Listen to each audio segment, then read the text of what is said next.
ఇప్పుడు మిమ్మల్ని అడ్డబెట్టుకొని రాజ్యంలోకి వచ్చారు కదా, ఇప్పుడు ప్రభుత్వంలోకి వచ్చారు కదా, దాని మీద మీ అభిప్రాయం?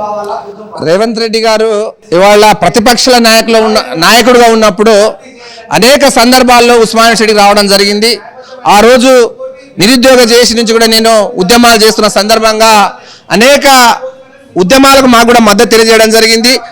ఆ రోజు మాకు 2014 నుంచి కూడా మొన్న అధికారంలో వచ్చే వరకు కూడా ఎక్కడ ఏ సమస్య వచ్చినా నిరుద్యోగ తరపున ఇవాళ హామీ ఇవ్వడం జరిగింది.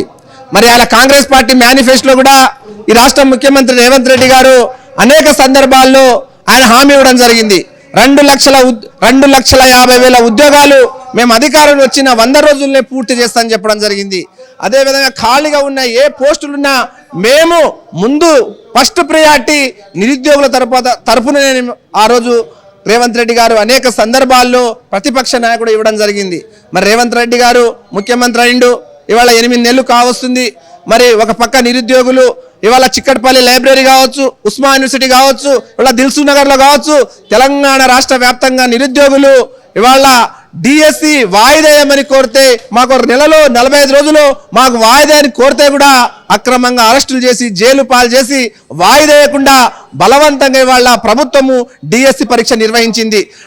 టెట్ కూడా మొన్ననే రిజల్ట్ వచ్చి 15 రోజులు కాదు రిజల్ట్ వచ్చి ఇవాళ రిజల్ట్ కాదు డిఎస్సి నోటిఫికేషన్ వేసేటప్పుడు కూడా ప్రభుత్వం తాత్కాలికంగా మేము త్వరలో డేట్ ప్రకటిస్తామని కూడా చెప్పడం జరిగింది.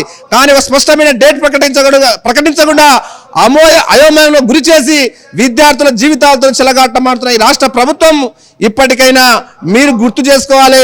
మీరు ప్రతిపక్ష నాయకుడు ఉన్నప్పుడు అనేక సందర్భాల్లో ఇవాళ ఉచిత హామీలు ఇవ్వడం జరిగింది.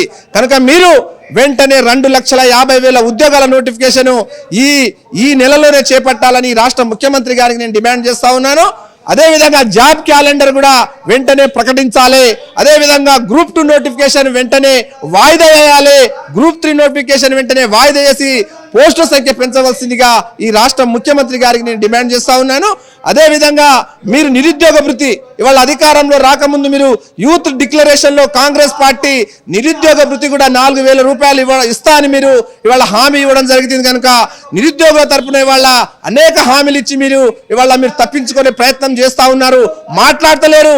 ఏ సందర్భం వచ్చినా మా మంత్రులు చూసుకుంటారు, మా అధికారులు చూస్తున్నారని రేవంత్ రెడ్డి గారు చెప్తా ఉన్నారు. కానీ రేవంత్ రెడ్డి గారు ప్రతి సందర్భంలో ఉస్మానియా విద్యార్థులు అంటే విద్యార్థి నాయకులు అంటే అవహేళనగా మాట్లాడుకుంటూ వాళ్ళకు అవమానిస్తున్న ఈ ముఖ్యమంత్రి గారు వెంటనే గుర్తుపెట్టుకోవాలి. మీరు అధికారం శాశ్వతం కాదు.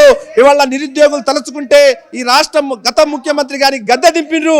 భవిష్యత్తులో కూడా నువ్వు నిర్లక్ష్యం చేస్తే భవిష్యత్తులో నిరుద్యోగులకు నిర్లక్ష్యం చేస్తే అవమానిస్తే నిరుద్యోగుల ఖాళీలు భర్తీ చేయకపోతే భవిష్యత్తులో కూడా నీకు ఇదే గతి పడుతుందని ఇవాళ రేవంత్ రెడ్డి గారికి నేను హెచ్చరిస్తా ఉన్నాను.